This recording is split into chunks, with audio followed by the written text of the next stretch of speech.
Yo, what's going on, y'all? We here with Matt Roman, and he's got a toy museum inside of his New York City apartment. We about to go check it out right now. Come on. Yo, what's good, bro? Chillin', how you, bro? We're gonna go check out a wrestling museum at my boy's crib, y'all. This is insane. Good? Goody, bro. Welcome home. I'm good. Yo, thank you, bro. I'm chilling, bro. I'm hyped, bro. It's crazy. Like, I feel like the last time I was here, I was just telling you, like, I was a kid. Tell the audience, what shop do you have? Where do you have it? It's located here in the crib. It's called Nowhome. Nowhome, New York City. I started this project in 2018.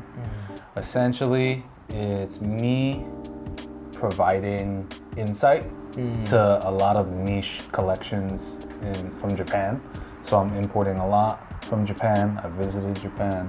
And Nowhome is supposed to be really just like a curation of all my niche interests and just kind of opening the conversation a little bit more than what's out there on the internet already, just to like get further insights into like the Japanese world of collectibles. So I'll let y'all go ahead.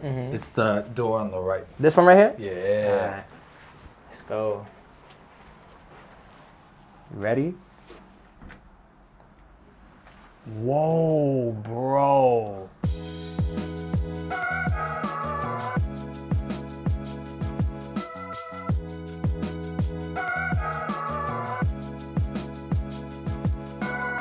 How long did it take you to build this? This is a lifetime's worth of work. I have a handful of figures spread throughout all the cases that have like stood with me since childhood. But then the obsession, this bulk of all of it, probably last 10 years. Wow. Yeah. 10 years? Yeah. So like, describe what we have here. I mean, going top to bottom, well, at the very top, I've been saving Lucha Libre for my last. Yeah. Because I need to make a trip to Mexico. So that's my little homage to Lucha Libre. But then once we jump down here, it's just kind of like golden era wrestling. A little mix of new gen, classic 90s as well. So we got Monday Night Wars either side. Yeah. WC Dubs versus the WWF. But then the middle, this is really where my heart's at for the collection. It's my dedication to Japanese wrestling. Wow. So you're gonna see the 2 New Japan rings in there. There's also like a mini blind box Noah ring, but it's a dedication just to the different mediums. Because like, if we look specifically at these figures, they were called hyper heroes. Okay. Super detailed, right? This was out in Japan while we were in Huggies collecting the Bone Crunchers. So they just are super ahead of their time, but then they do all the like classic throwbacks, all these soft vinyl figures on the wall by Medicom. Here, you're gonna see a bunch of different eras of wrestling. So like you have Keiji Muto during his All Japan Pro Wrestling heavyweight Triple Crown run, but then we got like a classic red-faced Muda, Taiga Hattori, which is just the OG ref. But then Kawada's in the back, one of the 4 pillars of All Japan Pro Wrestling. Liger. It's a mixture of a lot of different people in the promotions, but then once we go over to this side, you'll see like in the back. So this is a Popey figurine. It's one of Japan's like, really one of the first wrestling toys to ever be produced. Not the first, but one of them. And then beside him, all the ones that are similar, it's ran by a friend of mine in Australia, Junk Shop Dog. Oh, wow. He's like reproducing the classic styles. Hogan in both his like classic attire. With and hair. Ichiban, gold. Golden flakes. Hogan got gold hair. But then I think a lot of Americans aren't so aware, like they might be familiar with Tiger Mask. Yeah. But they don't know that that came from like a anime licensing. Oh, wow. So like all these figures in the front, they're all Tiger Mask anime villains that he would have to fight against. One of my favorites that I'm just looking at right now that stands out to me is the Vader. Yeah. That Vader looks so amazing. And I feel like what you just said, that the figures were ahead of their time. Yeah. Oh, wow. Ooh. So this probably came out, Look at this, yo. I think, 03? This came out in 2003, for This real? one, I think it was like 02, 03. This is his time with Pro Wrestling Noah, which is a company founded by Mitsuharu Misawa, which is this guy in the green robe. But he's got the global heavyweight crown. Yeah, he got the belt. And were these for sale like in the United States or just in Japan? Just in Japan. Oh, wow. You had to know somebody or you had to take that flight. Right? Down here. Oh, I'm seeing some faces of this generation. My collections are primarily focused on the retro, the nostalgia, right? At the top here, so I have like some more Lucha Libre related heads, Vampiro, some Japanese guys mixed in. So Minoru Suzuki's in there. Oh, wow. You got the Ligers up top. But then I wanted to show love to the TNA Toy Biz line, which I feel Underrated. like super underrated. I still have the Conan you gave me. Yeah? Yeah. Hell yeah. I don't know if you ever went there as a kid. There was a Toys R Us on 14th Street by Union Square. Yeah, I remember. It later turned into a Babies R Us, yeah. I remember I would pull up, and my mom, you know, we don't come from money. Yeah. So she's like, baby, I got you with like 20 bucks. What can we find?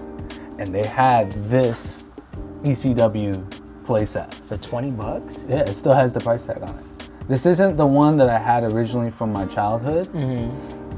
And that holds a very special place in my heart, and I hunted that down for like 6 years. Wow. It took me 6 years to get it back. Did you pay $20 for it? No. I will not say the price. It hurt me for a minute. But yeah, I still have to fill out some more ECW guys, but then we're starting to push more Attitude Era. Nah. I do have my Evolution of Sting Toy Biz in the back, but then after that, you're gonna like dive into Ruthless Aggression, starts blending in. We got your boy Eddie in the front, but then afterwards, as we like tear down, it's just gonna be my curated picks of favorite wrestlers from current day WWE. And then, although I'm not the biggest fan of AEW currently, I did love this line. Like, these figures are still slept on, and I think undervalued. I feel like everybody wants to have a man cave like this. Yes. And I feel like you're literally living it. This certainly eye candy, but it's like, it's nice to wind down after like a long day and just pull up, blast music, and just get lost. Yeah. In toys. And there's more, right? There is more. What's the rarest piece of wrestling item you have? Man, that's gonna take me a minute. I gotta think about that. Well, top three. Let's do top three. Top three? Honestly, when it comes to the rare things, it really leans towards the Japanese stuff for me. Because it's hard to find even for the native Japanese people. This is, so it's called King Keshi or Keshigomu. That is Keiji Muto, which is the Great Muta. You could only get that at his retirement show at the Tokyo Dome. Oh, wow, really? And that was what, last year? So were you there? I was not, but I had a plug in Japan who was able to score one for me. I'm gonna run this Marusan Mil Mascaras. They did maybe 5 or 6 different colorways. And then if you look in the back here, Crush Gals. The Crush Gals was a tag team duo in Japan. That's like a little model kit. There's a guy who parted ways with almost his entire wrestling collection with me. Oh, wow. And like I can show you, like I got his trading card sets. Nah, let me see that, man. So this is specifically Oh, wow. New Japan, but baseball magazine cards. And these are like, You don't find these here. these are extremely hard to get, right? You could still find like a handful, but the way this is organized by its original owner is like in the, essentially like the order of the catalog. Oh, wow. Because like when you open a fresh pack, it'll come with a card letting you know what's in that series. And he organized it in such a way, and there's only a couple missing. Bro, this is amazing. Like, another point of interest for me has always been like streetwear and fashion. yeah. And a lot of people still aren't aware that in the early 2000s, the brand BAPE a bathing ape, they collaborated with All Japan Pro Wrestling. I think I remember that. Yeah. So there's a lot of information I've been piecing together about that, but it's taking me ages to find some of the like memorabilia. But like I did manage to hold on to this poster. There's some figures and some tees that they did, but the reason why I mention this too is because like they did trading cards through that series, but they're not like labeled as BAPE. Wow. I feel like only you would know this, bro. I just want to see your reaction to this.